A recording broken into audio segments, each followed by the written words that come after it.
When I start, will I keep it as a highlight? Start, like, reading? I'm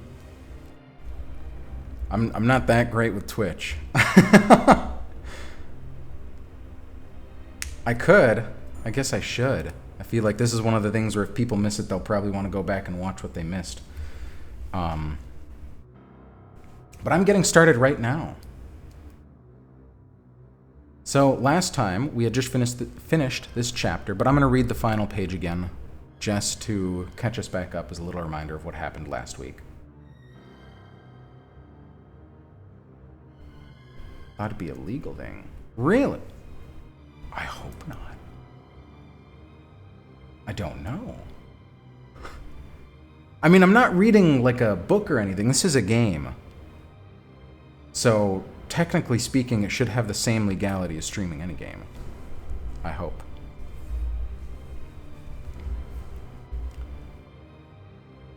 Yeah. It does appear like a book for the most part, but it is a game. Blow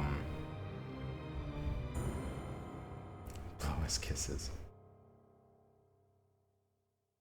Anyways, I'll just get right back into it. So, what happened last? You check your iPhone. It's broken. You take out the SIM card and destroy it. Then destroy the spares you carry. You wear a watch because sunrise is never far from your mind, and yes, that's broken too. Then you check your satchel, but the USBs are all there. Still safe. Sated for the first time in years, you check yourself again in the cracked glass of the empty display case. There's blood on your hands and face and clumps of gore in your hair, and your shirt and jeans are in tatters. You try the sink in the bathroom, but the water supply has been cut off for years. After a few minutes, you find some cleaning supplies. Being dead, you don't worry too much as you scrape off blood from your face with a sponge. After a few minutes, you look like an escaped mental patient, but not like a Romero zombie. No one in their right mind would pick you up as a hitchhiker, but you might be able to reach town. You head back to where you left your car, but it's gone. Instinctively, you check the satchel one more time, but everything's still there. Everything that just happened was just a distraction. Someone else's problem. You can reach the outskirts of Tucson before dawn, and from there, make your way to the new Prince's Court. Just deliver these USBs, and you'll make enough money for a new car. You'll be able to keep doing this, night after night.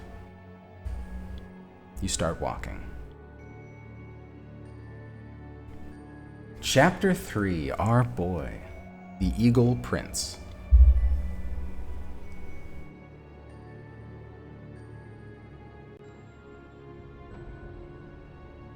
Tucson, Arizona. Night of November 2nd. Sunrise, 6:42 a.m. Your feet hurt.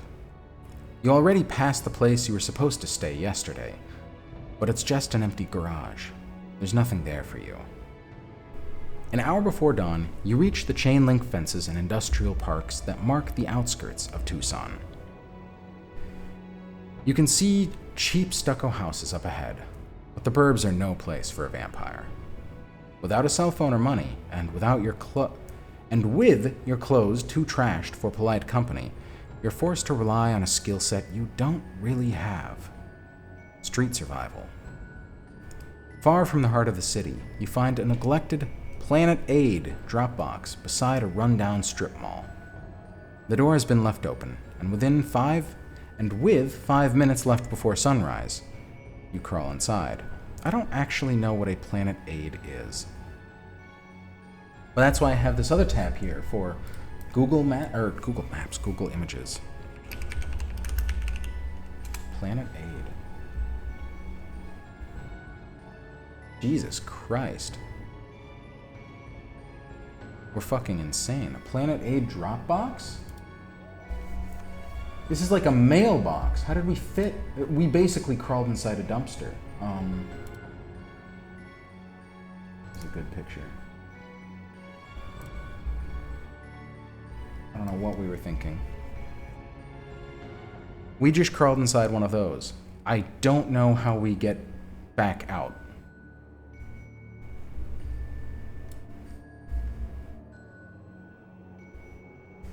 Anyways, the door has been left open, and with 5 minutes left inside, with 5 minutes left before sunrise, you crawl inside. Amid the plastic trash bags, wet clothes, and broken bottles, you find an old wire clothes hanger and use it to jam the door shut.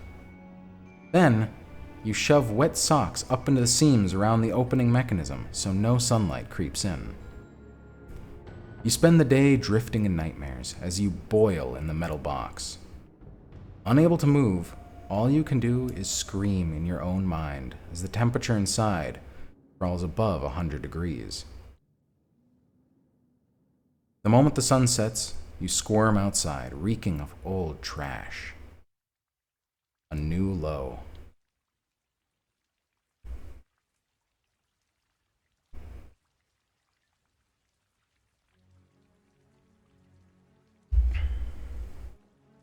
They're locked, but you can get in.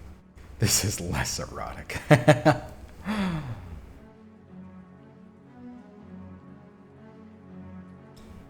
110 is when it hits you. So, we have 3 options, which, I don't know, I think we're still in the kind of the character creation phase of the game a little bit. So all that matters are the USBs. Are they still good? This is what unlife is. Some nights are good, some nights are like this. Maybe there's a cheap place to sleep at the end of this road. By Cain, I am not going to continue to exist like this. I don't care what things I have to do to get a clean apartment and a nice car, but I will do them. But we are a little Camarilla puppy dog, so all that matters is the USBs.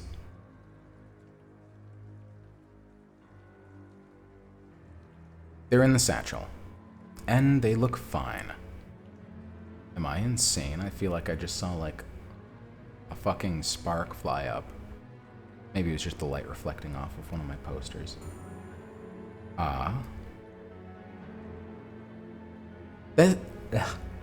That means you still have a fistful of cash waiting for you at the end of this road.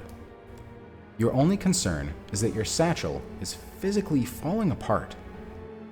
You move the USBs to an interior pocket and get walking. What tea is that? It is Earl Grey tonight, because I found that I have a decaf Earl Grey. And last Thursday, I drank a fucking caffeinated tea and screwed myself at work a little bit the next day.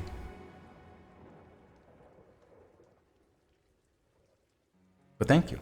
I'm glad everybody appreciates the aesthetic and the decorations.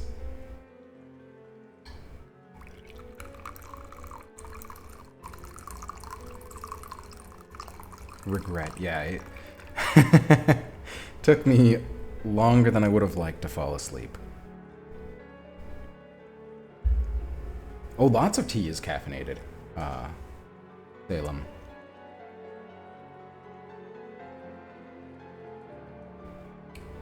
You never wanted to come. Hey, thank you, Anonymous.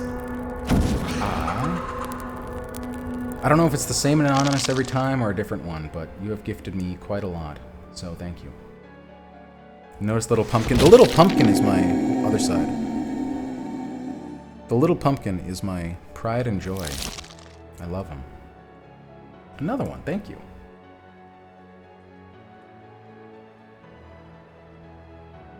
Aaron. And the skull, oh yeah. Does he have a name? The pumpkin, actually I have not named the pumpkin. No. You never wanted to come back to Tucson. It's been a black spot on your personal map for years. But here you are.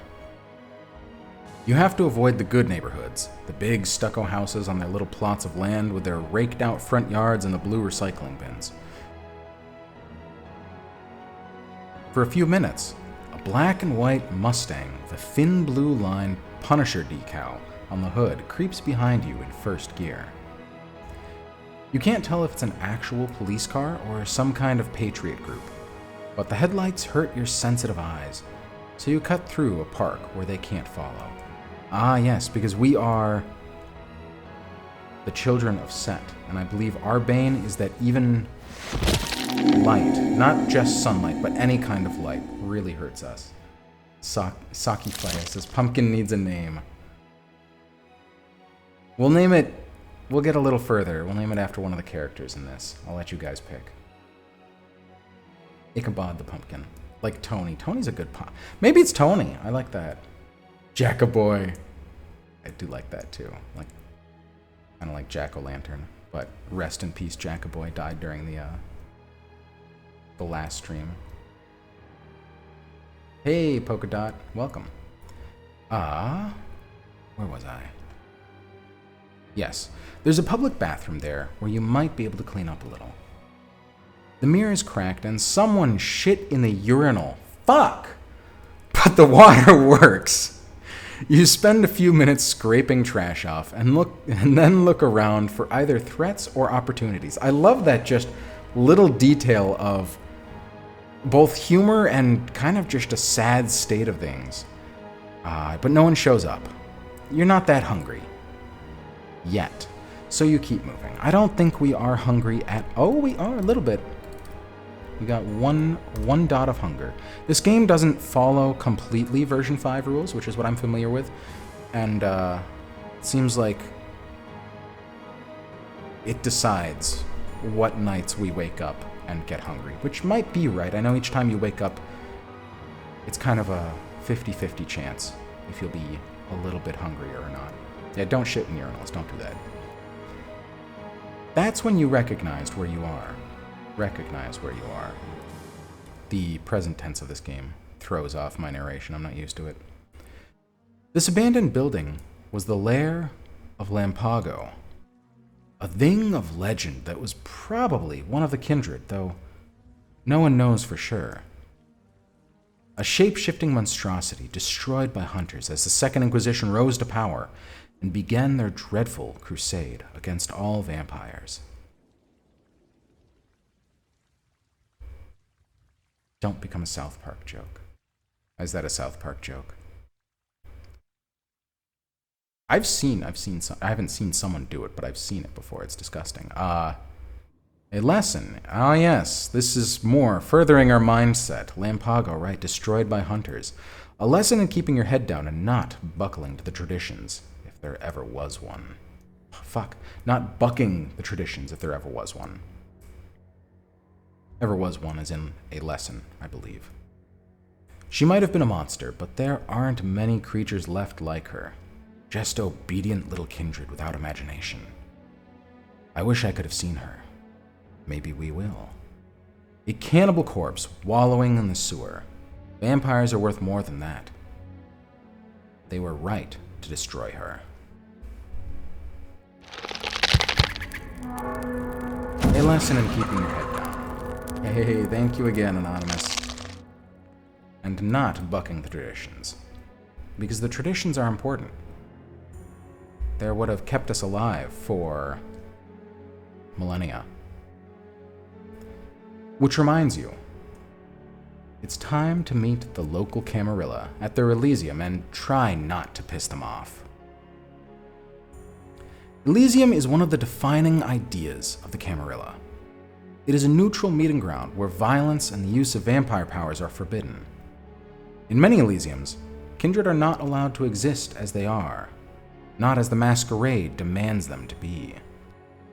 The Tucson Elysium is located at the roof of the nightclub, called the Viper. You can hear the pounding industrial music from the parking lot, but you're not here for the party. You've been outside the Viper before, but never in and never up. You scan the rooftop and wonder whether to approach first or try to hunt. It's bad form to arrive in an Elysium hungry, but hunting nearby is often forbidden since it attracts notice. An eagle settles on a fire escape. You remember the way that eagle looked at you a few nights ago, and you suspect it's the way in. You follow it up the fire escape. You don't know what shadow art this place employs, but you reach the top step, and this empty-looking rooftop of the Viper disappears, replaced by a sprawling patio covered in cacti and desert shrubs.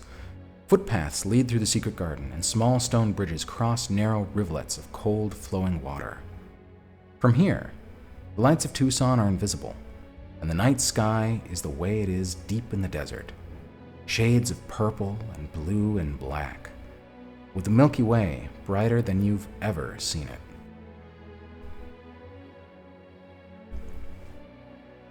It's quiet up here, but the music from the nightclub below vibrates through the thrash soles of your boots as you cross the flagstones. Your fellow kindred watch you with disgust as your boots leave a crumbly trail of black dirt, but you size them up quickly and dismiss them just as quickly. They're weak Camarilla fledglings and neonates, ghouls, dead-eyed mortals, servitors, and blood dolls. You scan the crowd for ghouls, living mortals that feed on vampire blood. They gain immortality and a little power in exchange for slavish devotion. They are a vampire's most trusted servant, though they can grow erratic over the years. You think you spot a few. Then you look around for someone important. The eagle flies past you and lands beside a young-looking man in a linen suit with turquoise jewelry. He's conversing in a worried tone with a Nosferatu, a particularly hideous example of what the clan, whose face is a death head of gray-black muscles, as if her skin has been peeled away. Her monstrous face contrasts with her striking and powerful physique.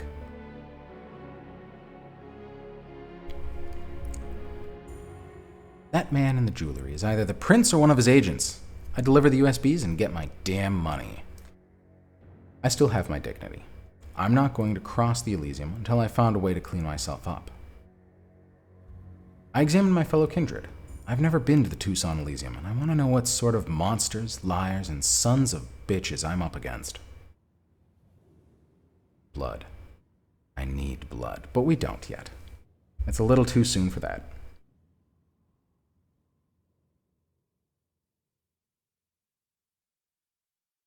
And death head is a cool word. No. We can't go for our damn money. This is the prince, right? It has to be. The eagles led us to him. We definitely don't need our blood yet.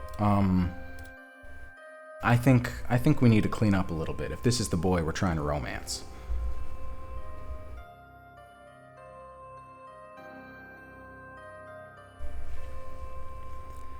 You spot what looks like a mortal servant, a small and shallow man with lank black hair, wearing an oversized gray suit, like a refugee from some 20th century war. "Hey," you say, and the man freezes. "I need clean clothes." The man calculates for a moment. Then his eyes go to your tattered satchel. It doesn't even say what kind of an accent he has, so I'm not going to give him much of one. "Come with me," he says. His accent is thick, his breath unpleasant, like bile. You're led downstairs, through an old gym, to the showers. You see the man's eyes on your satchel, so you bring it with you. Hang it on the shower head, and then cross the showers, and turn on another. Another shower? It's a little confusing. The servant tosses you a bar of soap and approaches with clothes in a nylon bag hung on a plastic coat hanger. He hangs the clothes up next to the satchel, then lingers next to it. "Go away," you say. The servant retreats, his eyes never leaving your satchel as you scrape the road off your skin. When you're done, you open the nylon bag you left. "Hey, thank you again, Anonymous." What am I? That's the prince's voice. That's the romance option.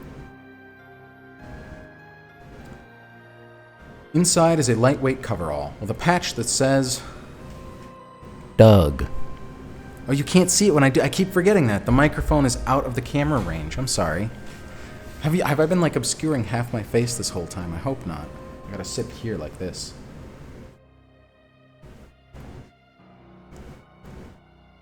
Doug. Yes. It'll do. My face... Okay. I looked over and I realized, like, as I was leaning in, the microphone's, like, here. So I'm just leaning out of the camera view. Yes, Doug. It'll do. You squeeze out your hair, drag yourself into the coverall, and return barefoot to the Elysium with your messenger bag. The pumpkin should be named Doug. Alright, so far we have Jackaboy. There he is. Jackaboy, Tony, or Doug.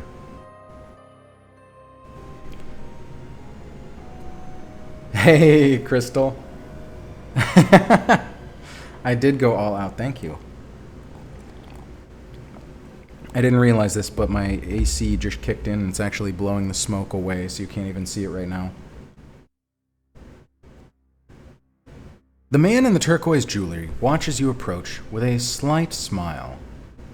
He's seated comfortably in a wicker chair next to a small zinc table with an old laptop, a white hat, and a heap of typed and handwritten correspondence. Thank you. I like the cup a lot. The Nosferatu, standing beside him, only scowls. Welcome to Tucson, he says. His accent is foreign, from somewhere in Europe, despite the Native American jewelry and wide-brimmed hat in front of him. I am Prince Leto. This is Dove. And you are Ransom, he says. The courier.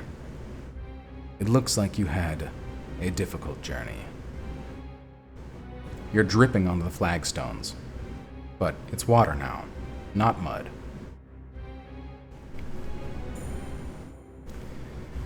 It is always nice to work with an independent courier, Prince Leto says. It helps everyone understand everyone else when it's only a job. There is no risk of corruption.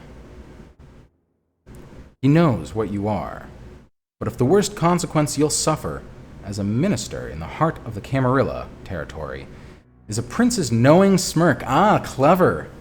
It ties in our kind of blasphemous bloodline. Because the ministry is not really supposed to be in the Camarilla. And yet here we are. So, if the worst you'll suffer as a minister in the heart of the Camarilla territory is a prince's knowing smirk, you'll consider yourself lucky. But then, the Nosferatu steps forward quickly and says, Enough talk. Give us the data, Snake. The Nosferatu snaps. Dove is wearing a silk screen jacket, kicked around Converse All-Stars, and a snapback with a local minor league baseball team on it. Driving gloves are tucked into her pocket. Another courier? So we're not going to go ahead and insult Dove right off the bat. That's mean. Sewer rat is not a nice term to call the Nosferatu.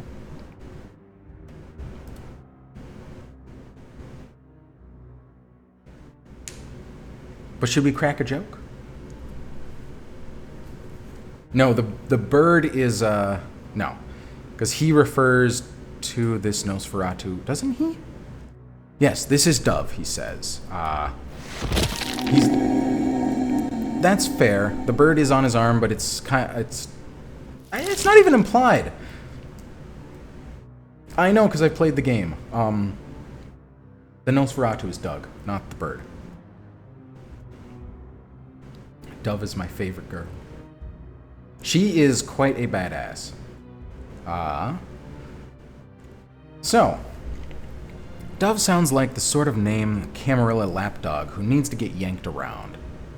So, Dove, do you have a dove? Like this guy has an eagle? Does everyone get a bird? Should we ask that, or just give her the USBs?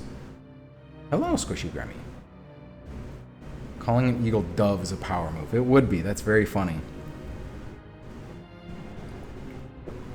All for sass. That's all I needed to see. There she is. Look at that. Pretty is never a Nosferatu's way. The Nosferatu glares down at you, but the prince, seated beside her, only laughs, his tone warm and friendly. No, Gigi's not here anymore. Dove has little interest in the creatures of the night. Her dark gifts maintain this Elysium, he says, but she is most useful for what she knows. And right now, what she wants is those USB. What she wants to know is what those USBs hold. I imagine you do too. She got no lips. Yeah, it did say it looked like her skin was pulled back. You've yanked her around enough, so you set the USBs on Prince Leto's table. Thank you, Ransom, he says. Leto's laptop is an old Asus, probably intended to read information once before it's destroyed. When the prince inserts the USB, a folder appears with a video and a few .text files. Feel free to watch, Ransom, Leto says. He checks his Vacheron Constantin.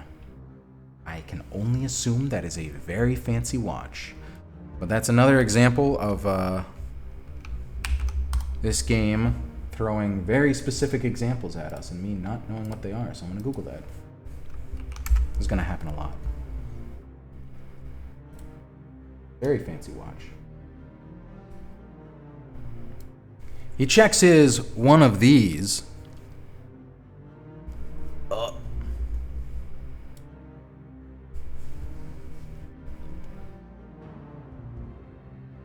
The Google time, yes. Yeah, very fancy. It's 1:49 a.m. Then, he looks east. That'll be important later. He stares for a long time, as if with longing, then shakes his head. I don't think this interests you directly, but I try not to keep secrets here in Tucson. A warm, friendly smile, and eyes that watch you like a... Where did that bird go? The video opens awkwardly, with a hand holding a webcam. You see a man's face, and then you see the ritual chamber. Am I a watch guy? I have a smartwatch, like one of those more expensive than they ought to be Galaxy smartwatches. I guess I kind of am a watch guy. I used to have a analog watch, but it broke when I tried to replace the battery, and I got very sad, and so I wanted a watch that had a rechargeable battery. Because it was a birthday present that I'd had for years, and I just accidentally destroyed it.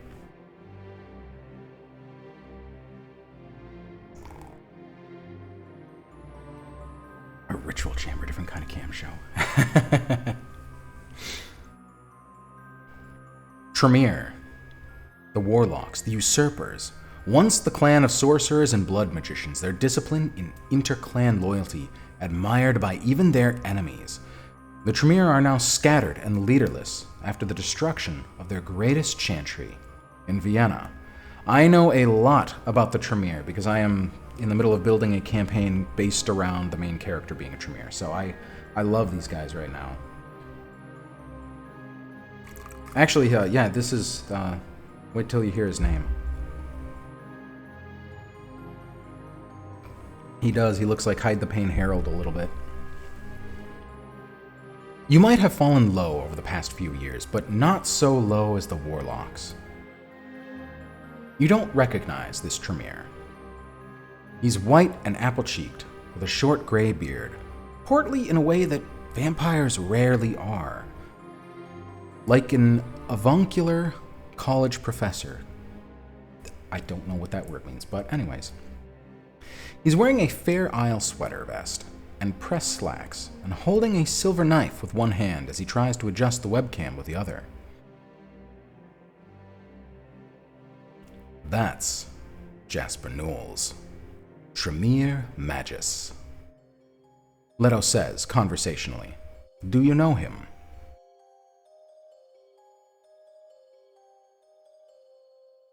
Yeah. Yeah, I got the same name.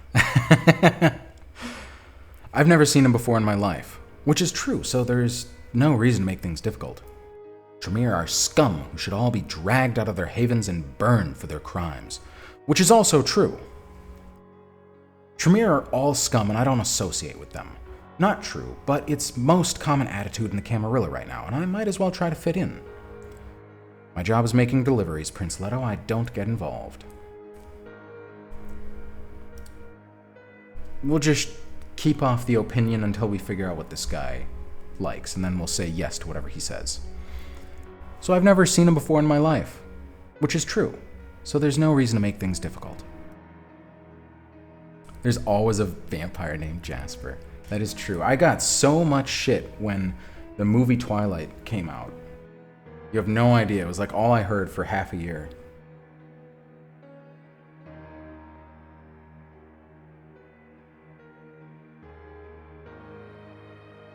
Leto.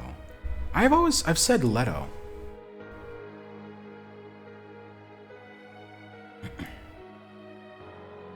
Classmate named Elsa. Yeah.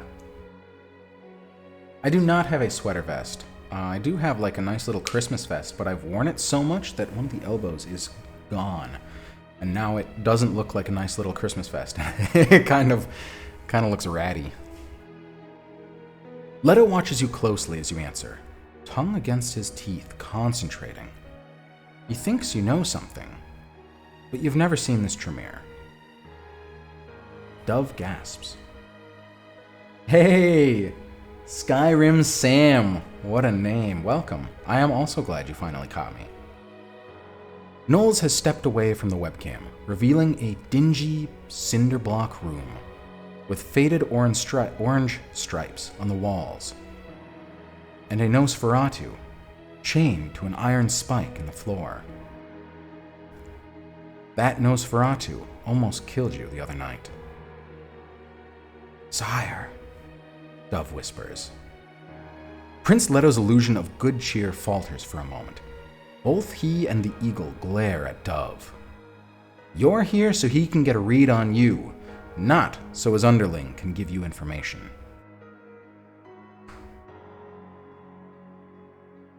Vests don't have... No, I don't have a... it's a sweater. Yeah, I don't have a vest. But feels my pain on being named Carrie. Yeah. Carrie at prom, oh dear.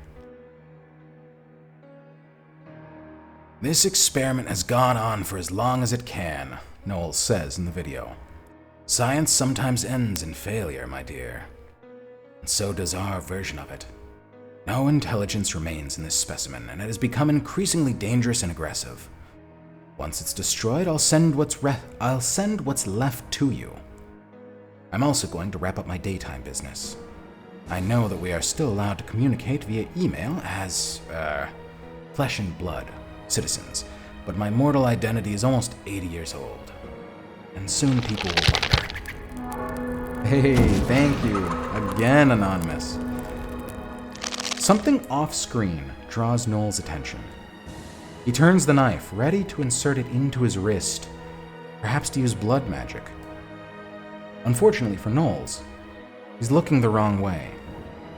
As he stares past the webcam, another one, thank you. Vampires using email is hilarious. It is. This is just ASMR. Leto as in Jared Leto. It is Morbin time. Good catch. As he stares past the webcam, a figure detaches itself from the shadows of the wall. Thank you. And is spending their whole damn paycheck. If it's the same one, this is a lot from one person. Please don't ever spend more than you can afford. A figure detaches itself from the shadows off the wall, walks almost casually up to the chained Nosferatu, and removes its shackles. The rest of the video is chaos. The white hurls itself at Knowles. The Tremere screams and stumbles into the webcam, which falls. Sorcerous fire blackens the ceiling. Dirty fists rise and fall again and again. Unlike most Tremere, Knowles has mastered the vampiric art of inhuman resilience. But that only makes his destruction longer and more horrible. Then, the video suddenly ends. Sounds like Jasper Knowles got what was coming to him. That poor man. Poor men, both of them. The traditions exist to stop horrors like that from existing. What was up with that figure that freed the Nosferatu? Why couldn't I see it clearly? Now that I'm playing this over again, I know exactly who that is, but damn. I didn't realize how tightly knit. This is a good story. I didn't realize like how tightly knit it was and how many, or should I say how few characters there really are. I like that. Anon is like sugar royalty.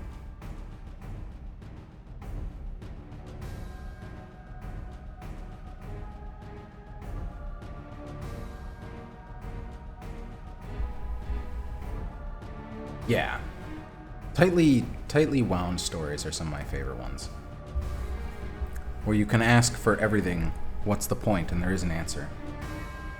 The smoke is in the perfect spot for the tea, is it? If I hold it like right there, a little this way, it's not that hot. This is why VTM's lasted so long. True. If you finish this story before the end of the month, you should play it again, but speed run getting murdered. I wonder if I can. I'm definitely not going to finish it before the end of the month. This is chapter 3 out of 11. And the chapters get longer. They get a little shorter at the end, but for the most part, they just get longer.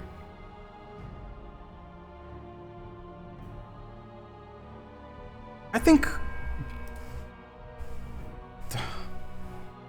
Why not that last one? What was up with that figure that freed the Nosferatu, and why couldn't I see it correctly?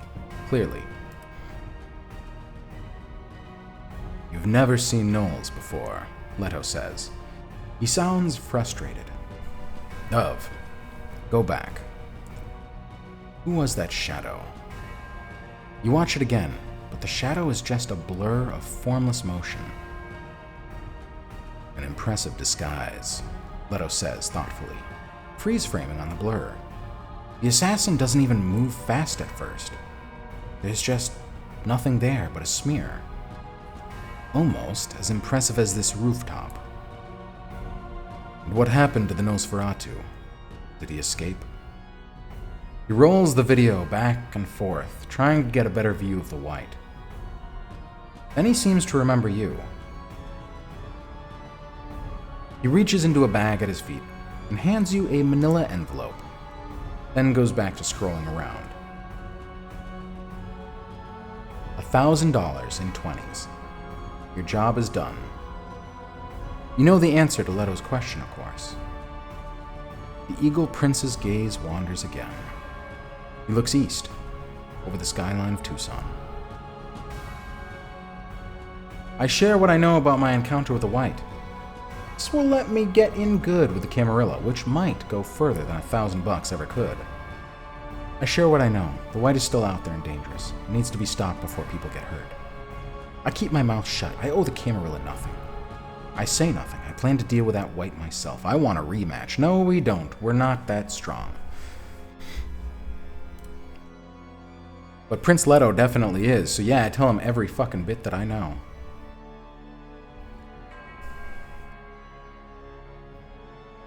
Doug works hard for the money. Jackaboy. Jackaboy lives. That's incredible. You should upload the VODs to YouTube. Should I? Like the whole duration? That'd be some long YouTube videos. I could, though. You describe the battle and your narrow escape from the mindless Nosferatu. Yeah? Okay. I'm impressed you're still alive, little neonate, Leto says. The Nosferatu you fought was old and powerful in his time. A child of Riri Mouse himself. Then his tone hardens and slices through the air like a razor. Dove, your sire is now your responsibility. Find and destroy him. You have 7 nights. Watching the video seemed to have taken all the fight out of the Nosferatu. She just nods. You have too many questions. The most obvious is, why did Leto let you watch the video? Princes are secretive and paranoid creatures, and even in these nights when the true elders have sunken into torpor or fled to the old world, even a young prince like Leto has survived centuries of betrayal and revolution. Princes don't tolerate risks. That means either Leto or his situation here are unstable, or worse, he already knows a great deal about you and has accounted for you. Ransom. That was not a good Leto voice. Ransom. I have more work for you, the Prince of Tucson says. You will remain here tonight. My man, Alexander, will provide you with shelter, sustenance, and sustainable clothing.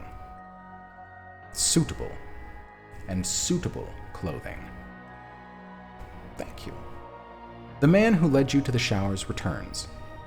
He beckons for you to follow, walking with the quick, commanding steps of an old servant. The Prince of Tucson is the most ridiculous title. There is always, many major cities have a prince, regardless of their gender. It's always the title of prince. I think later in this game there's even there's a woman, female prince. But they're always the prince of, and then whatever city they're residing in. It does sound a little funny though. Prince of Houston, yeah.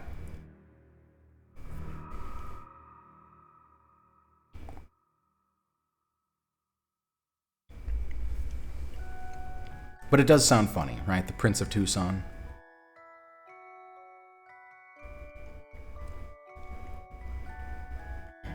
I just keep hearing Jared Leto of Tucson. I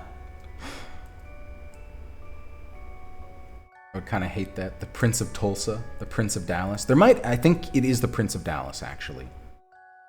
Yeah, Prince of Iowa. Yeah.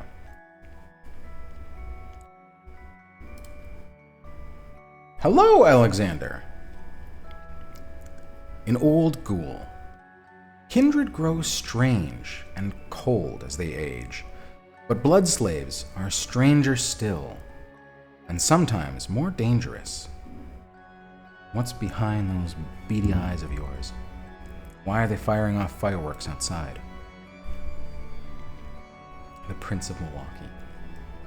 Prince of DC, yeah. Prince of Detroit. What about the Prince of Bel Air? Then, the servant leads you back to a glass observation room, above the club's main dance floor, where a section of clothing is waiting, only if he's fresh. You said that, or you typed that after I said it, Crystal, so I can only assume that it happened at very close to the same time. Prince of West Philadelphia. Where a selection of clothing is waiting, and you realize that Prince Leto is giving you gifts. That isn't good. You know what happens when you end up in debt to a prince. Please, Alexander says, you must dress for the Elysium. The prince insists. I can't find a good voice for Alexander. You glance at the clothes on display. Leto isn't exactly draping you in Armani, at least. You see a mix of work clothes and streetwear, but nothing too upmarket. You don't see any blood stains either. I'll keep the Doug, thank you. No. Something tough and functional for the road. A black leather jacket and engineer boots. I don't know why they're called engineer boots. I never wear those. What if I need to go clubbing? I need streetwear so I don't look like an old man with a young vampire's face. Isn't that exactly what I am? I need to look like a professional for my job. Office casual isn't fashionable, but it is invisible. Engineer boots? Yeah, I didn't know what those were at first. They look just very industrial.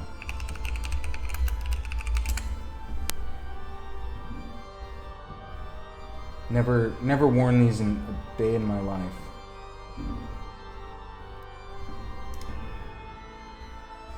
Did I fuck up the sensitivity? I don't think I did. These are engineer boots. Don't know why they're called that. Maybe it's from, like, I don't know, civil construction engineers or something like that.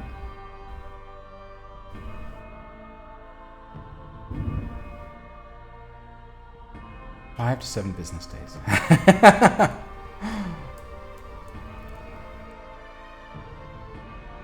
I want the official courier's outfit.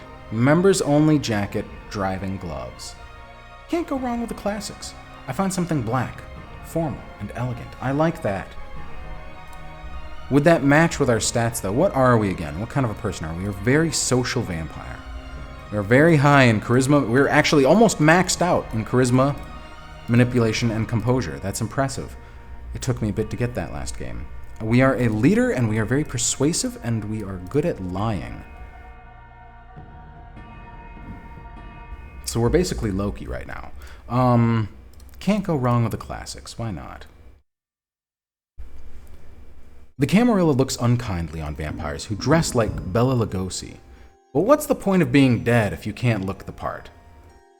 Next to the rack of cheerfully colored outfits is an old plastic bin. Alright, I didn't know that's what we would be picking. You pop it open to reveal? Here we go. Clothes? Here are clothes for dead men. Being Loki is the exact opposite of a problem. You're getting kind of hungry. I don't think we are. It's still just one. You immediately grab the... Can I go back? Can I go... I thought we were dressing formally. Like a nice formal black, not, I don't know, scream robes.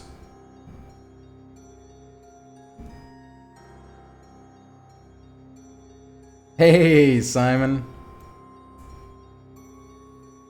Right here, Jacoboy. This is me romancing the prince. I am going to become the gay vampire.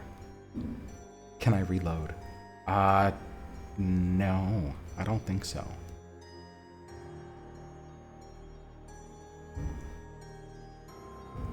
The little shoebox with the jewelry also contains an antique pocket watch and chain. Rip. Call the prince sugar daddy. Totally wasn't asking for me. Also contains an antique pocket watch with a chain. You take timekeeping seriously and can't afford any old junk. But when you turn the little silver key, the watch's mechanisms tick smoothly. Nice. Last time I got a busted budget watch. The poet's blouses are... What, is that a style? Poet's blouses. What are those?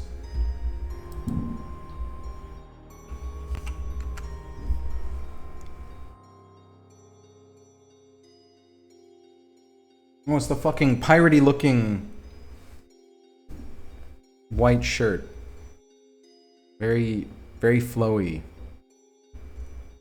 Yeah. Black wool slacks to complete the ensemble. You'll of course need to protect your light-sensitive eyes, and the chunky plastic neon shutter shades in the Viper lost and found bin, while fun, just won't do.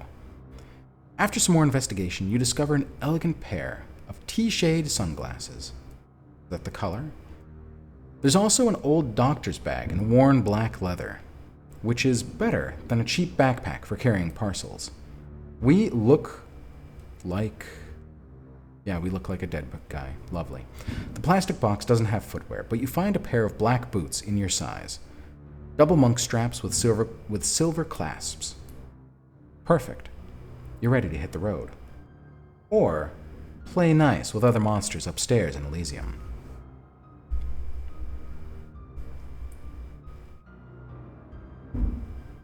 Be blinded faster than a human.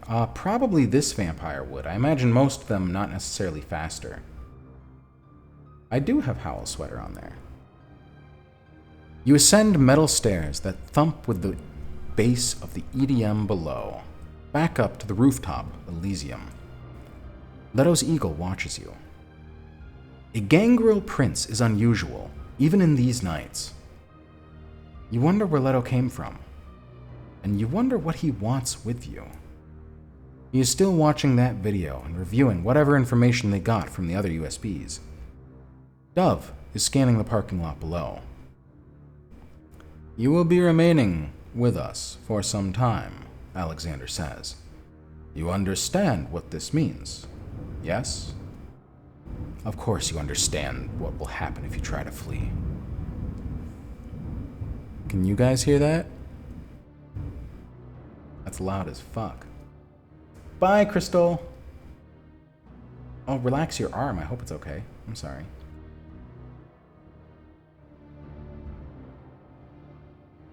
You look towards that parking lot, too.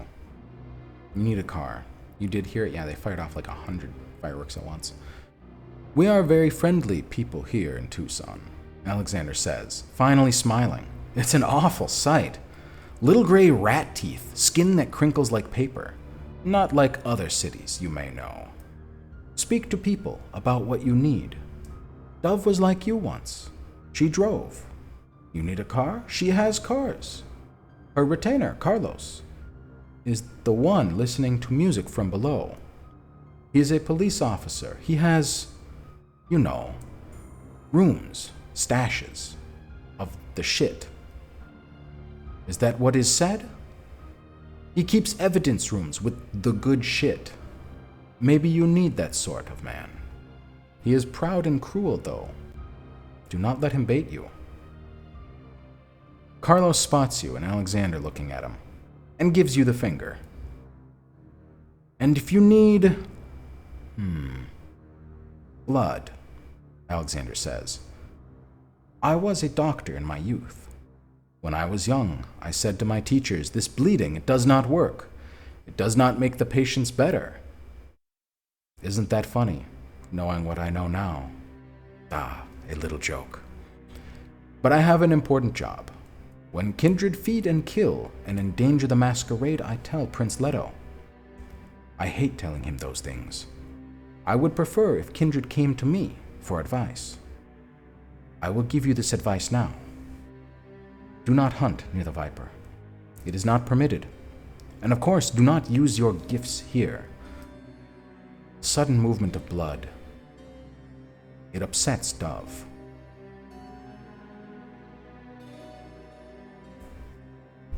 Not the dollar store.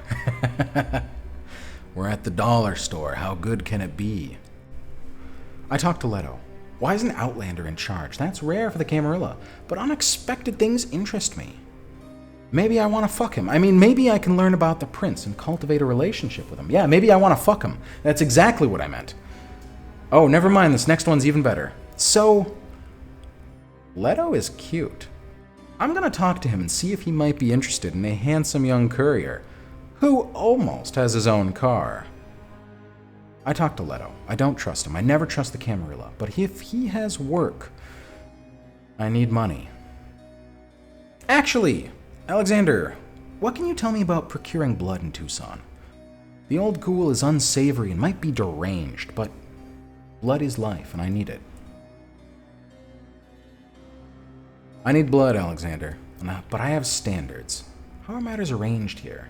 I know what I am, but I would rather not be associated with forced extraction pits.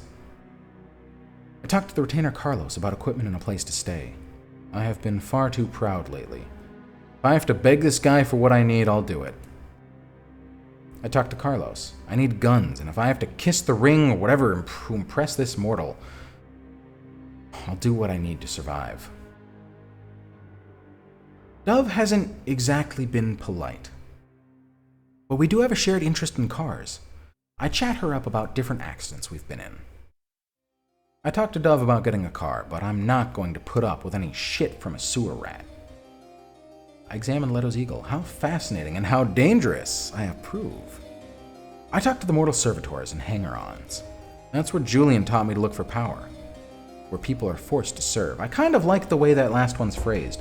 I also kind of want to fuck Leto.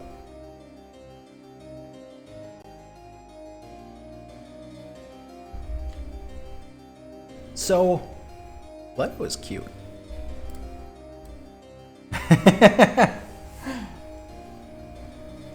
So if I became a vampire and the vampire overlord said I can't hunt and feed, I'd be big mad. Oh, you'll still feed, you just cannot do it on your own. It's way too dangerous. I picked the So Leto is cute. When you approach, Prince Leto closes his laptop and rises cordially. He's tall and slim. Didn't look that slim in the picture. His face and hair, maybe it just means like, I don't know, toned. Both silvery, his face and hair, both silvery in the moonlight. It's dangerous to chat up an elder, but Leto is more approachable than other princes you've met. Less explicitly monstrous, what was I trying to say? And there's something lonely about him. You get the impression that he's frustrated to be tied down in this place. It's strange to exist again in a time of ignorance, Ransom, Leto says. When I was new dead, the Commonwealth was still a land of darkness and superstition. Oh, I'm sorry, we have only just met, haven't we? And I'm talking to you like I'm picking up a thread of an old story. Let me start at the beginning. I died about the same time my country did, when the United States was fighting King George III. Most Americans know nothing of these events, of course. I was held in little esteem when I came to Arizona, especially by the Ventru who ruled here at the time. He continues, but when that old prince went mad, attacking the other clans and got himself destroyed, there were few elders left who had not already fled. So I became prince in this new dark age, brought about by the Second Inquisition, and our fear, justified, it turns out, of being tracked through these devices. He taps the laptop case. And in between, so this guy is older than America. Prince Leto skipped over about 200 years there. A story for another time, Ransom, the prince says with a secret smile. I already like this. You know, romancing Julian was awesome and interesting, but I already really like Leto. And knowing how the story kind of develops, I think romancing Leto is going to be fascinating.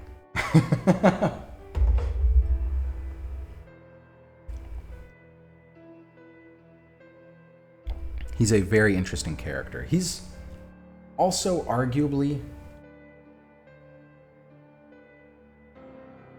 like a decent vampire as far as vampires go. So it's not like we're trying to romance the Mountain of Game of Thrones, who would just crush our head about halfway through banging. There's some kind of dispute in the parking lot down below. 3 women yelling at a guy.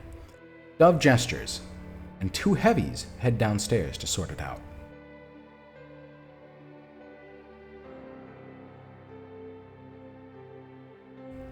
I return to Alexander and ask what he can tell me about... Okay, these are all the same. So I'll let you guys choose. What's next? Who are we talking to? We had better get to know these people pretty well if we want to be a part of the Camarilla. So, new poll. Who to talk to? What are our options? Alexander. This is fascinating. Last time I chose almost, like, not anti-Camarilla, but I chose to try to be very neutral, but I never really got to know any of these characters very well. And I kind of like... I like learning about them. I think it's really only the 3. Or the underdogs. So it's 4. We got 4 here. 1 minute for the poll. You can use Goblin Coin to vote more than once. Scaroused.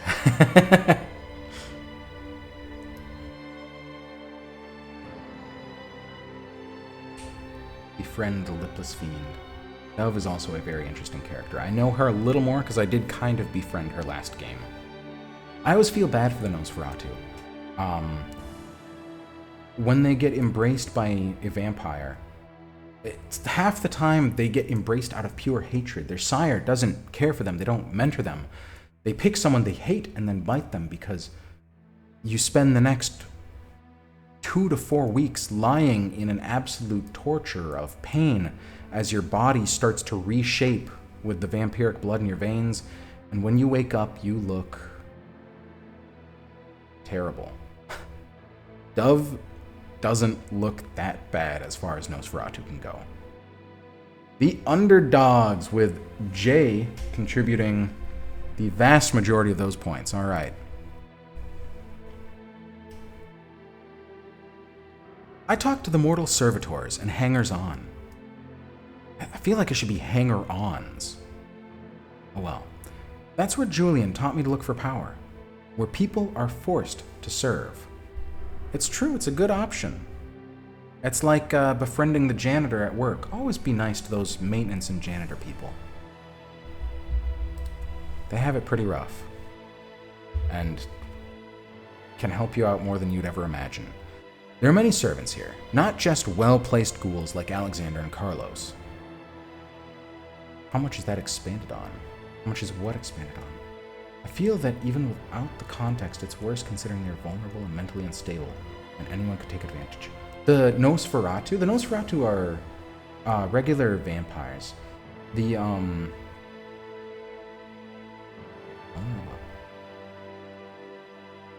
Unless I'm getting confused. I might be missing something.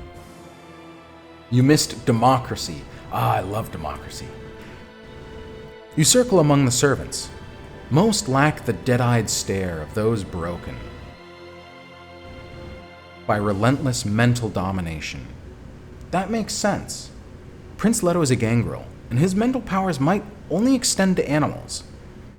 But judging from the elegant pallor of many of these servants, you suspect that they are blood dolls, walking food, addicted to the kiss. Like blood dolls everywhere, they linger because the touch of the undead is the only pleasure left to them. If you get bit by a vampire too many times and they drain you, but don't kill you, that excruciating bite starts to feel better than anything you could experience physically with a human. So people get addicted to that feeling. And you'll just lay there and let them drain you. Hopefully they don't kill you. Or if they do, hopefully they'll bring you back. So Leto's servants might be stronger-willed than these brainwashed thralls of the Ventrue prince.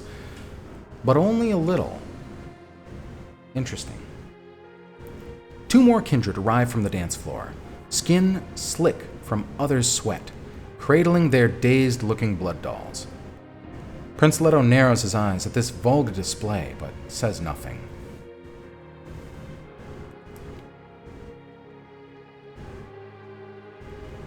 Ah, that was that option.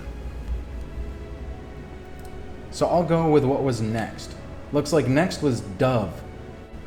47 votes, as compared to the 70 that voted in the underdog. So we're going to talk to Dove, and we're not going to be rude to her. So Dove hasn't exactly been polite, but we have a shared interest in cars. I chat her up about different accidents we've been in. So the whole fucking Cadillac is on fire, and I'm kicking and trying to get the window to break, Dove says. Right, because you're trying to follow the story. It isn't easy. Because I'm still handcuffed to the guy who's pretending to be a werewolf, right? And I finally kick through the window, rip the half-dead fake werewolf's arm off to get free. I'm out of my fucking mind now with all the fire. And I finally crawl out of there. And get clear before it... Do they blow up? Escalades? I don't know, probably not, Dove says. But anyways, I'm finally clear, so I run across the parking lot laughing because I'm just thrilled to not have met final death chained up to that guy. And I barely have time to look before Leto comes screaming around the corner in a Ford Bronco with the lights off and runs me over. I was in the wrong Cadillac the whole time. No! 2 black Cadillac Escalades in the parking lot of the Marriott, Dove says. How was I supposed to know which one? Anyway, that's why I don't get to drive anymore. That's why Leto wants assholes like you driving. I think I'm all out of tea. I can't hydrate. I'd have to go grab my water bottle. It's almost time to stop though anyways. Driving what? Because I need a car. There's more couriers in this town than I'm used to, but I don't think of Tucson as a hub of much of anything. What's up?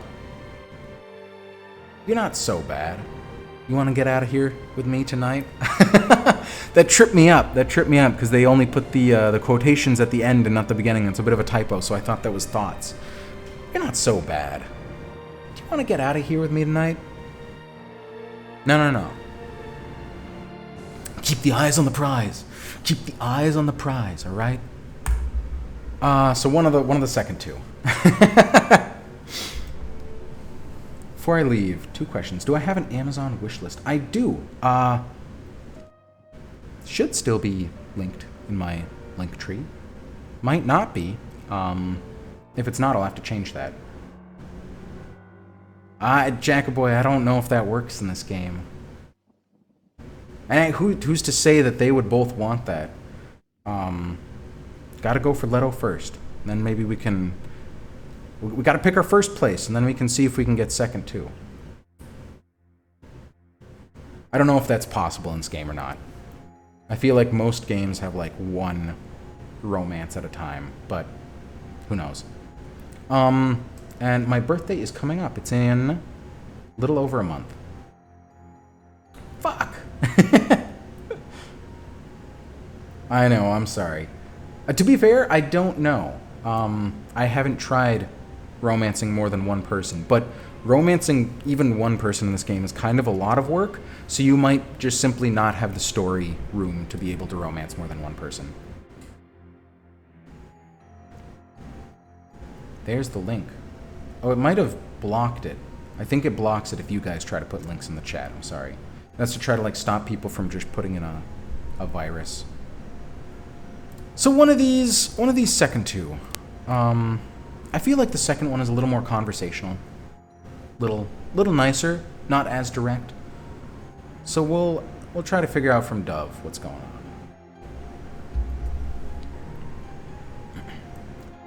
Want to buy me birthday gifts? It should be in the link other places. If it's not, let me know. We started expanding because of the blood coming up from Texas and heading west and north, Dove says. But now it's the damn hunters. Leto fought wars on horseback, you know? He likes mobility. Some nights I think he's getting ready to throw us all in some conversion van and settle down somewhere else if things get bad enough. But for now, well, there's always cars to be had. Give me a few hours and I'll send someone to find you. It's not there. Damn. Okay. I will do that right after this then. That's my bad. Yeah, I didn't realize that. I'll try to do it right after this. Sometimes Linktree just craps out and doesn't load like the admin side of it at all. Actually, I can probably just copy the link myself.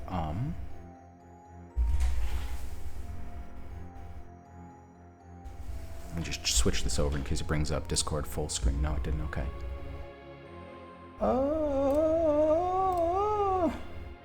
There we go.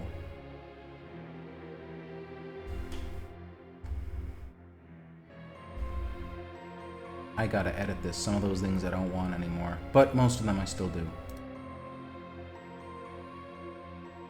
Alright, here's the link. I say, knowing that it's going to show up before I say this, but anyways.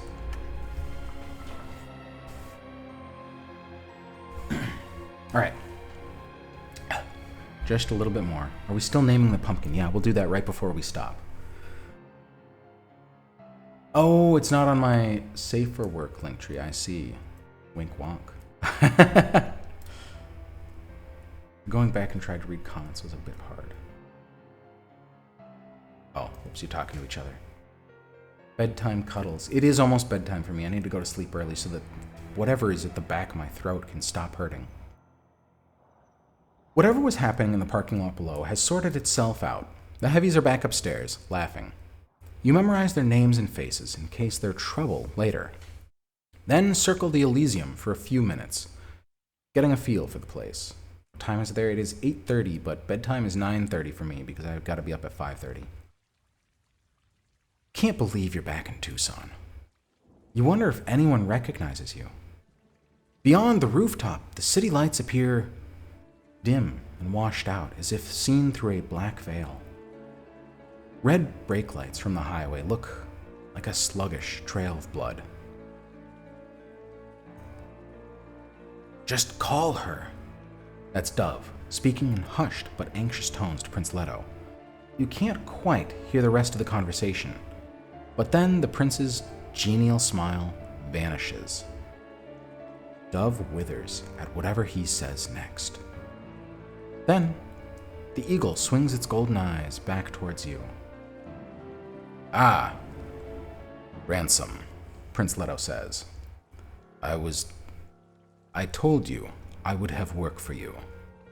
I need to send some emails, and that is not as easy as it once was. Come here. To type up a fucking email? You serious? Let me dismiss my alarm so it doesn't go off. I gotta stop soon, though.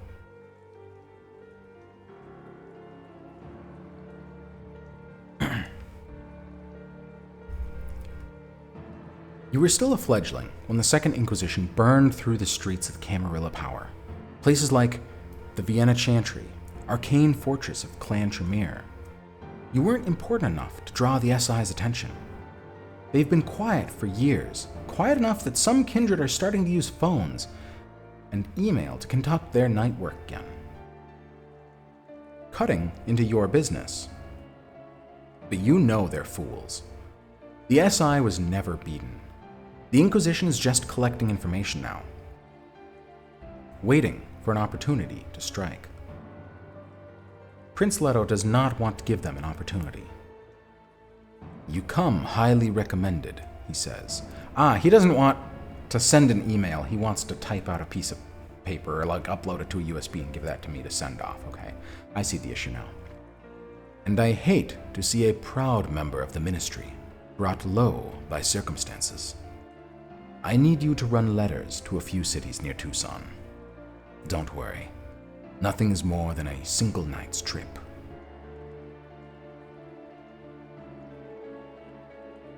I'm living for the steamy slow burn. How much?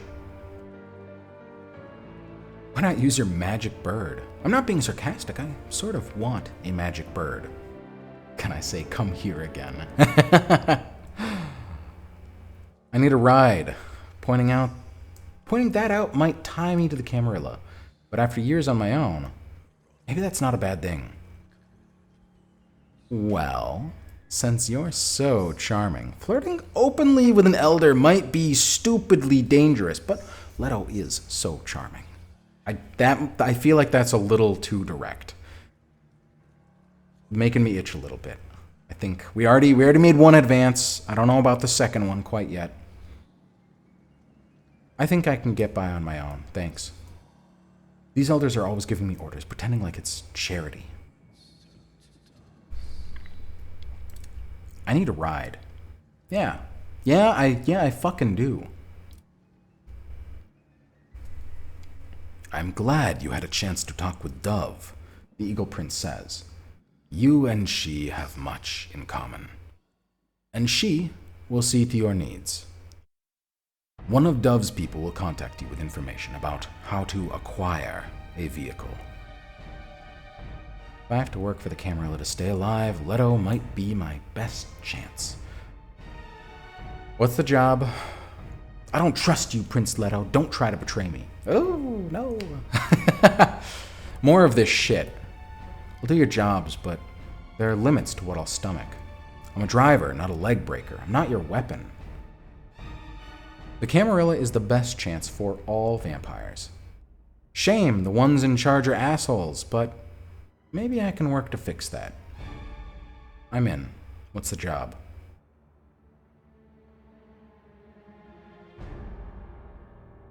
I think either the first one or the last one. I think the first one. Why not? Leto might be my best chance at staying alive. It's true. I'm in. You want I'm in? Oh, are we torn?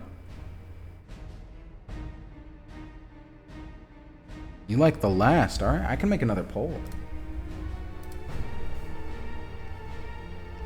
We'll just make it be a question mark, and it's going to be 1 or 2. I can go either way on this, so does not matter to me. No, Jay will pay.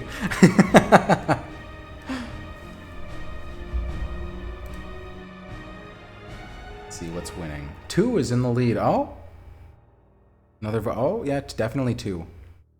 There's like 25 votes for 2. 27. 27 to 11. 28 to 13. 28 to 14. Oh, shit! Somebody paid a lot for 1. It's 23 to 31. Oh, 26 to 33. Oh, 30 to 37. Oh, somebody paid more for 2. It's up to 50. Oh. Oh, 52. Oh, 54. Oh, 60. All right, it's going to be number 2. Unless there's a big jump. Now, 60 to 31.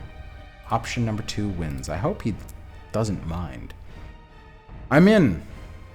What's the job? I dropped most of mine. Oh no. You can get more back. I think just like interacting gets more back. Or watching. There should also be, if you're on the computer, there should be like a treasure chest that appears every now and then. You click to get more coins. Prince Leto hands you a printout marked with 3 locations and 3 faces. You don't recognize any of the 3 faces, which is a relief. I did last time. One of them was my sire, but it's not my sire this time. Maybe you can keep this professional.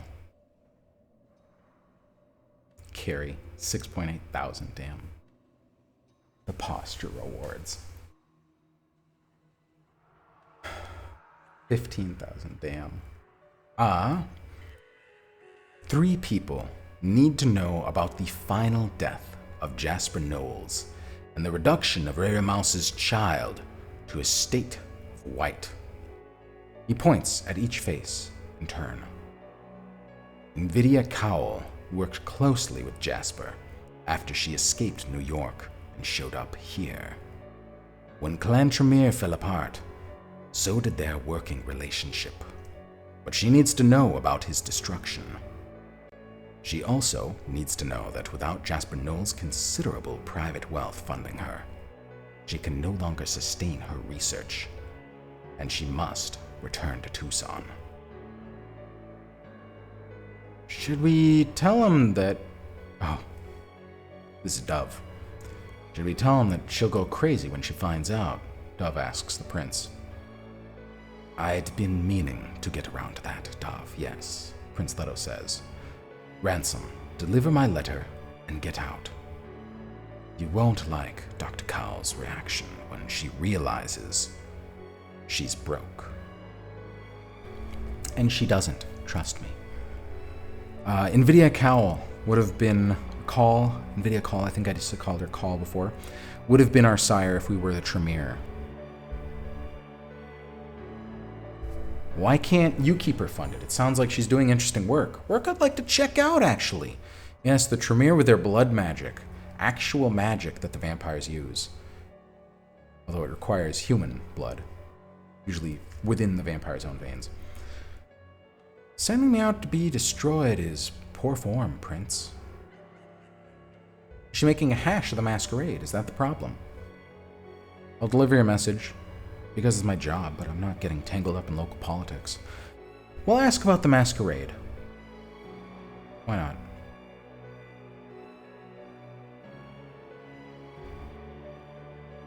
Oh, Camel, I'm sorry. You have to get the Patreon to get the Discord link. Yeah. Probably not, Dove says, shrugging her heavy shoulders. But bring a clipboard. If she's breaking the rules, let us know. Leto points to the next face. Paternoster is one of the rabble, a Bruja. He lurks in St. Basil's Hospital in Phoenix, looking after the lost lambs of our flock. Other rabble, the clanless, thin bloods, the mad ones, maybe even Gangrel. Leto chuckles at his own wit. But he actually keeps them in line, though they are dangerously lax. I would like you to encourage a bit more tidiness from the kindred at St. Basil's. No open feeding, no drug running, no unauthorized embraces, that sort of thing. This is not a formal mission, you understand, but if you make our dissatisfaction known, I would appreciate it. But more importantly, with Knowles gone, the hospital will be up for renovation. Those renovations will compromise St. Basil's usefulness as a haven. I'll write instructions for what Paternoster needs to do. I am slowly starting to lose my voice, so not much longer. Maybe I'm not the one to talk, but why do you let low clan trash associate with the Camarilla? No, I am low clan trash. Not necessarily. I'm even worse than that. I'm enemy trash.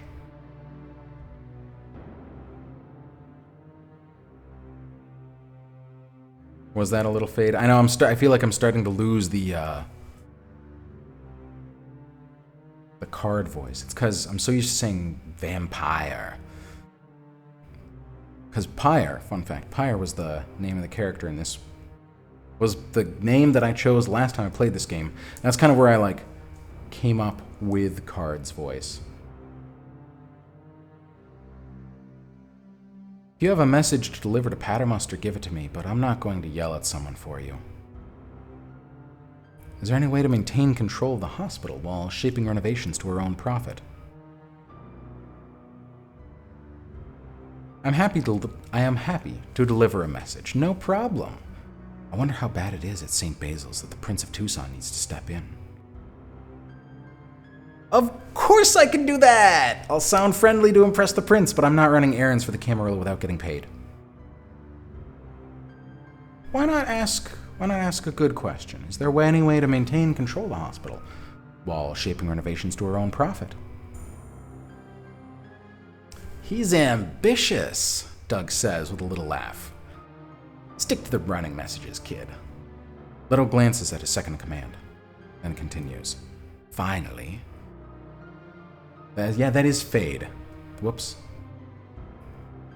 Finally, the Ventru, Ellen Olive Crona, is at a migrant camp in Sierra Blanca, Texas, Prince Leto says. You may remember her from that excitement a few years ago. Leto's referring to the final death of the old Prince of Tucson, a powerful blue blood manipulated into launching a crusade of purification against his clan's old rivals, including the rabble. Did I say duck? Dove. Dove says, little laugh. Did I say duck? She has since returned to the Camarilla's good graces, since she provides much of the Southwest with blood.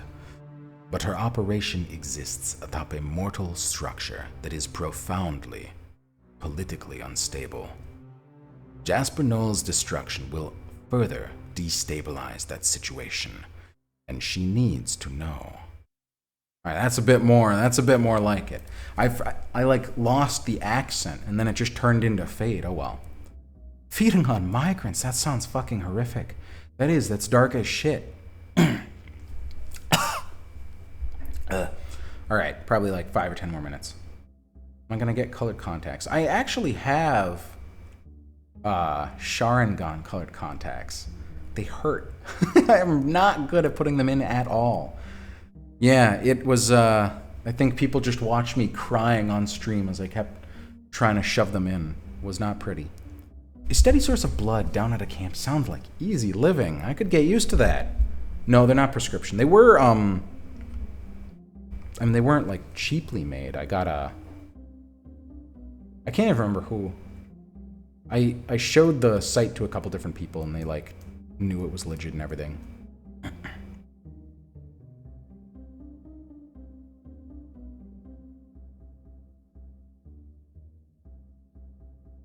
Oh, no. Ellen Olive Krona. Is she going to drag me into the Camarilla politics? I don't want that. Yes, I do. Yes, I do. A program like Camp Scheffler is good for long-term stability and survival of vampire. I'm interested in seeing it. Technically true. It's dark, though. It's pretty dark.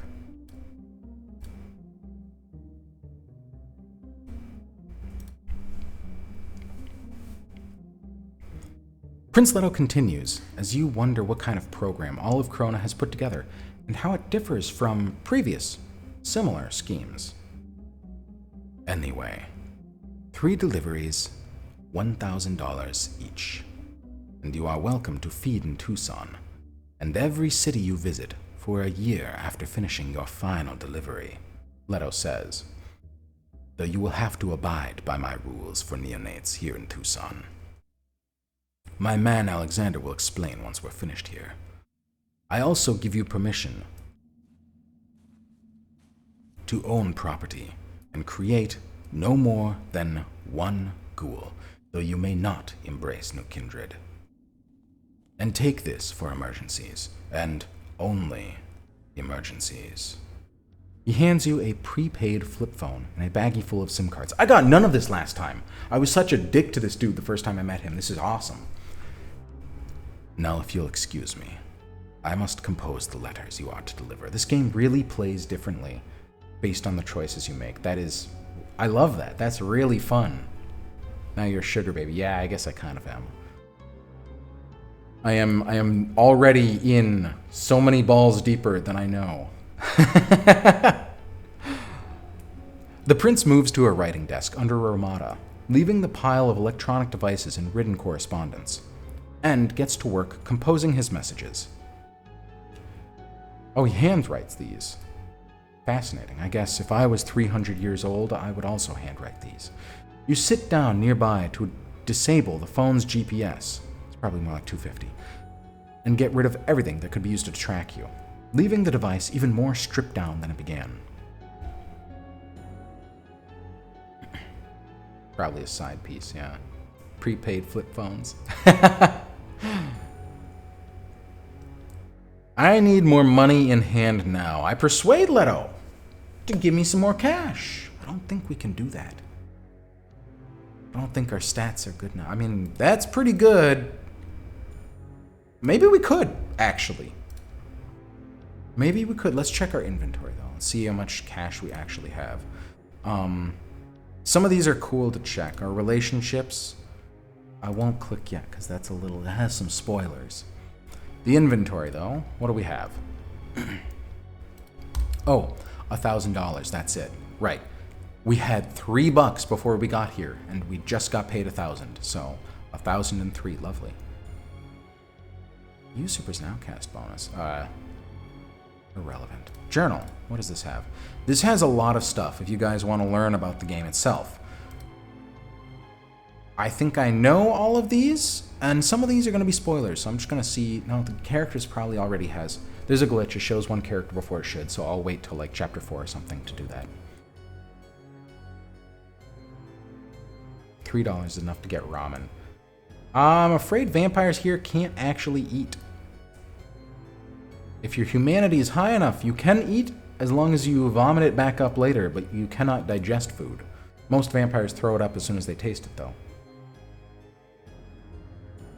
Prince Leto continues, as you wonder what kind of... Yes, already read all of that.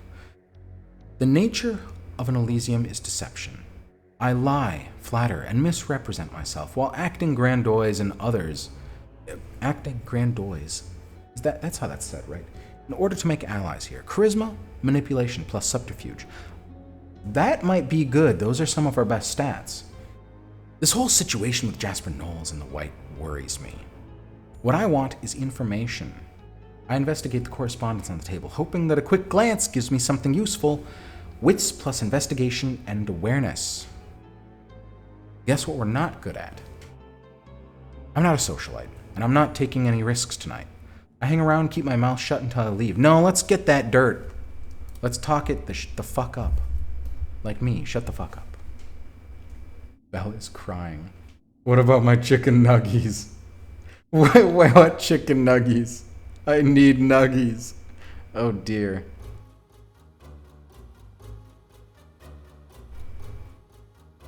God, not sushi. What?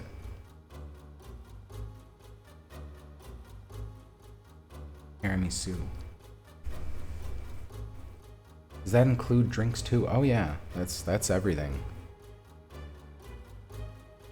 That's everything, except for blood. It's funny, the bit that I did play of a campaign, one of the players purposefully built their character to have a high humanity just so that they could still consume stuff, just so that they could smoke weed and be fine.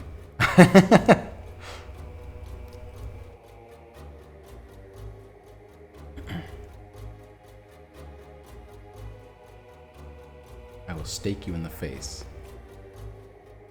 There are more kindred here than when you first arrived. Not just Dove, but another Nosferatu unrelated to Riri Mouse. An ecstatic-looking Toreador dripping with other people's sweat from the dance floor.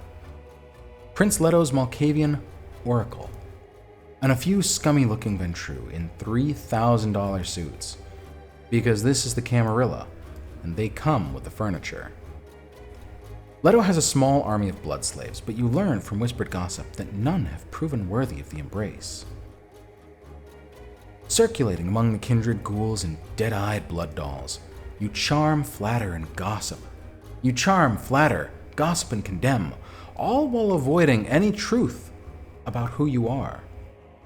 These kindred are all young. So are you, of course, but these are practically Leto's pets.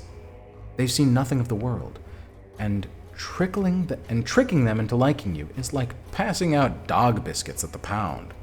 I love that metaphor. You imply that your work for Leto is more than important.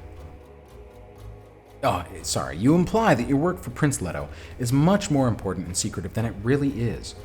Drop a few hints about your clan while never mentioning your sire, and describe the White in an oblique way, as if you deal with chained-up horrors all the time. When you leave, your name is on every sticky tongue. Alright, 5 more minutes. The kindred here keep disappearing downstairs, but you're sure you're not allowed to feed in the Elysium. Your palms itch, you can't stay here. You need to see what the city has to offer. As if sensing your mood, Alexander returns, his approach heralded by his reeking breath. You are hungry, yes? The prince is curious about you, so you may feed freely tonight. After that, return to me. One thing only, do not feed on the sleeping. The descendants of the old prince must feed that way, and they do not like competition. You lean over the railing, looking down on Tucson. For years, you've taken blood wherever you could, usually as payment for a job, but most vampires your age hunt, and most of them specialize. Before you became a courier, you too had a specialty. You think back to those years with Edouard Chambet. Edouard Chambet, before you drove the night roads to perpetuate your existence. You try to remember the skills you developed to feed. So in Vampire the Masquerade, every vampire has a feeding type. I can't remember exactly what it's called. It is how your vampire picks their prey. Anything from... Shoot, I can't even remember the names of one of these. The one that I do remember is the Siren. in which you only pick your prey from people who you have seduced. And you get them in bed, and instead of giving them a good little bangarang, you give them a good little bite. Retcon the food thing for nuggets. A preference. It's more than a preference. It's how you need to feed. It's a desire. It's much stronger than a preference. Some people will purposely get into fights just so they can knock out their prey and feed on them from there. Other people will only prey on the sleeping. Like, apparently, the descendants of the old prince. That's the only way they can feed. Some of them get cults and only feed off of those followers. Some of them... What are some of the other ones? Some of them only do it consensually, so they only will feed off of someone that knows they are a vampire and knows what is about to happen, and that is very risky. So how do we feed? Last time I chose the Siren. I kind of don't want to choose it because of that, just that I see different parts of the game. Sorry. On Beggars and Vagrants, it was a hard, dangerous life, but it hardened me physically and mentally. I head for Tucson's alleys. During sex, what can I say? It's a classic, and it taught me to lie and to charm. I hit the clubs, though getting in is always expensive. On animals, when I could. That's another one, right? You refuse to feed on human. I use my wits and learn to hunt outside the city, but I can't leave town right now, so I head for the kennels. Fuck. On blood bags, right, there's those who won't even taste or won't even feed on the blood of the living. They're also condemned to never be fully sated. On blood bags, literally hospital blood bags, they taste like shit and can leave me a little weak, but this is the future and the only humane path. Usable ones are hard to find, though. It's time to break into the blood bank. Suck and fuck, I like that. The sleeping! The Camarilla don't want me to, but I learned how to do it quietly and safely. From people in the scene, it's time to check out Tucson's counterculture. That actually, I kind of want to go with this one because it fits the idea of the ministry the best. Right? Do you remember how we had a cult at the beginning of this game? A little cult of followers. Kind of fits me and you guys the best. It's time to check out Tucson's counterculture. This might be a masquerade risk, but I'm a traditionalist. I've learned how to blend in. Bite the goths, exactly. The people who think that's kinky. Who said that? We'll go with that one. Before your embrace, the kindred hid in and maintained a complex, overlapping counterculture of musicians, artists, political philosophers, and cultural hangers-on. Use that word again. This was a deliberate artifice, a counterculture of convenience used by the undead to hide their activities. Various occult, spiritual, romantic, and bohemian movements filled similar functions in previous decades. I say dressed as Dracula. Before the world... but the world is more diffuse now, without much of mainstream culture for a counterculture to react to. By the time you joined the ranks of the undead, that old counterculture's vitality had bled out into indie rock, steampunk fashion, and a dozen other places. But goth isn't dead. Not where the kindred walk. You return to where you got your clothes and check yourself again in the mirror. You'll blend right in. I didn't even choose that consciously. I forgot we're dressed like a dead person. Perfect. Oh my goth. Even half disabled to prevent tracking. You check oh my god, your cheap flip phone turns up a dozen hits for Goth Club around Tucson. You walk to the nearest one. Peter Murphy's Strange Kind of Love hits you like a wall of hammers as you enter.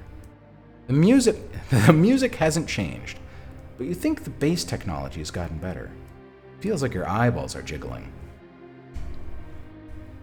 All right, lit it to 3 more. I know I said 7 minutes ago, but just 3 more minutes. It's about... One kid trying to shout to another over music right next to your ear. It's about Gorilla Grodd's romance with Monsieur Mala. I said it's about... This will not do. You cross the dance floor and find a quiet corner against a poster-encrusted wall where you can sit, order a drink you won't touch, and contemplate your next move. Breathe in, breathe out. You're not here for sex, but the hunt is an aesthetic experience for you nonetheless. Tonight, it will be men, women, or just whoever happens to catch my eye. That last one, yeah, why not? We're not here to bang. Who cares? Gay Vampire says. No, we're here for food.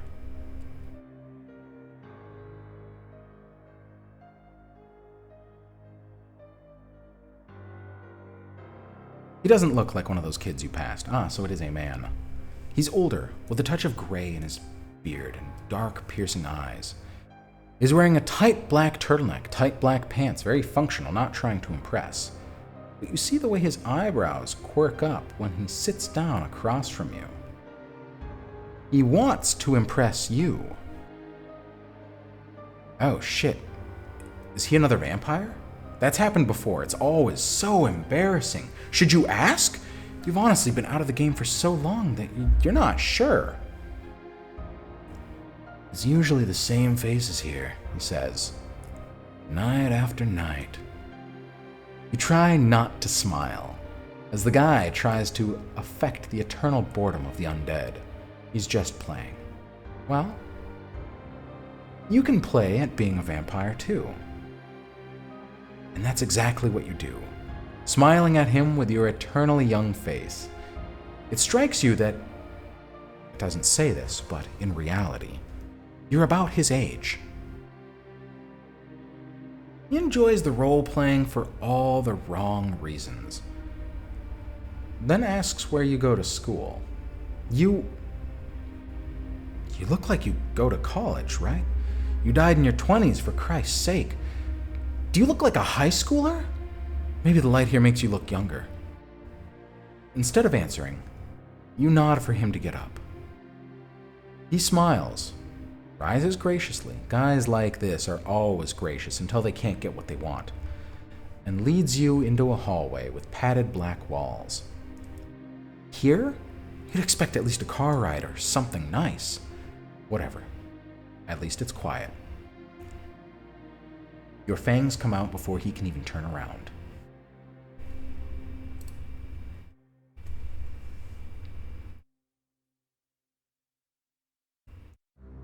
He jerks helplessly for a second in your embrace, then loses himself to the kiss, his arms limp at his sides. You can't vouch for this guy's personality, but his blood is exquisite. You force yourself to stop. He just stands there, dazed and ecstatic, as you grab him one last time and run your tongue along his throat, just under his salt and pepper beard, to make the puncture wounds vanish. You won't remember a thing. You leave him standing there, facing the wall.